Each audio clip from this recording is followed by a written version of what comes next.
Assalamu alaykum hörmətli televizor görgüçülər. Erkin Asiya Radiosu Tor televiziyasının haftalik xəbərlər proqramını görüb atsızlar. Programımız xoş gəldinglar. Məzkur proqramımızda məşə bir həftə jarayonida radiomuzda anlatılğan Uyğurlarga dair bir qism mühim xəbərlərni diqqətinizə sunmaqçımız. Mən Erkin. Mən Gülçehra. Tövəndə diqqətinizə xəbərlərimizin təfsilatları bolsun. Amerika Dövlət Məclisi qarmağıdakı Xitay İşləri İcraiya Komiteti 8 yanvar günü Xitayning 2019 yillik kishilik huquq xotirasini e'lon qilish marosimi o'tkazdi. Doklad Xitayning o'tgan bir yilda kishilik huquq va boshqa haq-huquqlarni oyoq osti qilish ahvoli tafsili qarab chiqilgan. Shuningdek, Uyg'urlarning eg'ir zulmga va keng ko'lamli siyosiy bostirishga duch kelayotganligi nihoyat tafsili bayon qilingan. Dokladni e'lon qilish marosimida mazkur komitetning raislaridan Jim McGovern va Marco Rubio ayrim so'z qilib, Xitoy hukumatining Uyg'urlarni bostirish orqali insoniyatga qarshi jinoyat sodir qilayotganligi, Xitoy raisi Xi Jinpingning Uyg'urlarni bostirish qilmishiga bevosita javobgar ekanligini ta'kidladi. Uyg'urlar diyoridagi siyosiy bostirishda Xitoy hukumati uchun ün-tinsiz xizmat qilib kelgan Uyg'ur saqchilar va kompartiya a'zolarining aman qamayvatqanlığı bağansırı köplügen Uygurlarını endişigi sanmaqda.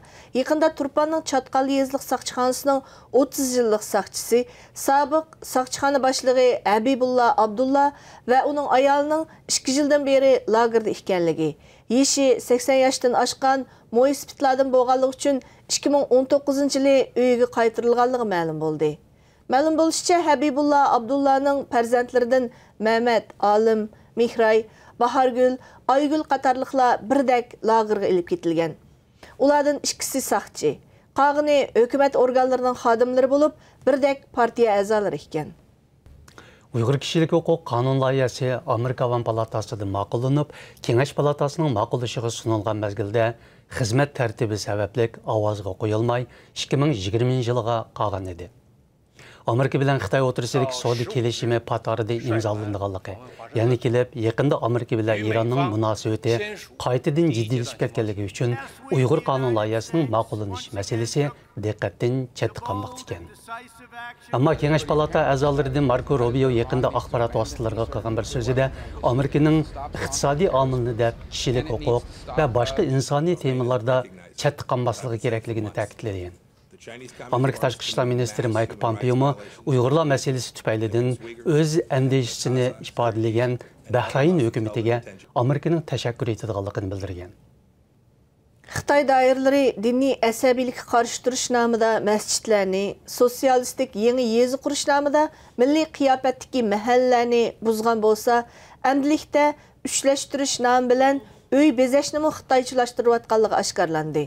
Ma'lum bo'lishicha, Uyg'urlarning o'ltiraq turmush madaniyatini xarob qilayotgan ushlashtirish, ya'ni xitoychilashtirish to'lqini har qaysi joylardagi uy jabduqlari savdosi qiladigan Xitoy korxonalarga zo'r miqdorda pul tepish fursati yaratib bergan. Uyg'ur o'ltiraq hayotining namunlari bo'lgan gilam, supa va karvatlarning ko'zdan yo'qotilib, ularning o'rniga Xitoycha shakldagi uy jabduqlarining saplanishi hozir butkul Uyg'urlar diyorida umumlashayotgan siyosiy vazifalarning biri bo'lmoqda ekan. Xalqaraning Uyg'urlar diyoridagi siyosiy bostirishga bo'lgan cho'qonlarga javoban Xitoy hukumati bir qism lager tutqunlarini qaytadan o'tirg'i chiqarib, lagerlarning taqalganligini isbotlash qurilmoqda. Yaqinda qamoqqa hukm qilinganligi olg'a surilayotgan Uyg'ur san'atkorlaridan Sanobar Tursun, Abdurahim Hit qatorliqlarning sahnaga chiqib, yangi yillik faoliyatda mahorat ko'rsatganligi ijtimoiy taratqularda keng tarqaldi. Muhaciratdagi Uyg'urlar ularning hayot ekanligidan so'yinish bilan birga, ularning yanada erkinlik chiqarmaganligidan andish qilayotganligini bildirdi. Angliyadagi musikshunos Rachel Harris bu haqda so'z qilib, Xitoy bir qancha insonni sahnaga chiqarib tashviq qilishi bilan o'zining jinoyatini yo'shirib qolmaydi.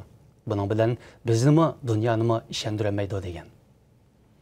Yaqindan buyon Uyg'urlar diyoridagi lager tutqunlarining majburiy emgaklari badaliga ishlangan bo'lishi ehtimolga yaqin deb qaralayotgan Xitoy mollarini boyqut qilish harakati yuqori pallaga ko'tarilishga boshladi. Yevropa va Amerikadagi mutaxassislar bu to'g'risida fikr bayon qilib, Xitoy hukumatining allaqachon tarixga aylanib ketgan qullar emgigi hadisini qaytadan o'tirg'i chiqarayotganligini, shuning uchun Xitoy mollarini cheklashning zarurligini bildirdi. Xitoy mallarını cheklash to'lqini Xitoy bilan quyuq iqtisodiy aloqada bo'layotgan Turkiyadami yuqori pallaga chiqmoqda ekan. Buning bilan bir qism şirketlar oshkor holda Xitoy mallarini sotib olmaslikni tashabbus qilmoqda ekan. Möhtərəm televizor görgüçülər yuqorida Erkin Asiya Radiosu Tor televiziyasının həftəlik xəbərlər proqramısını gördüңlər. Kelar hafta görüşəyilik. Xeyr xoş. Xeyr xoş.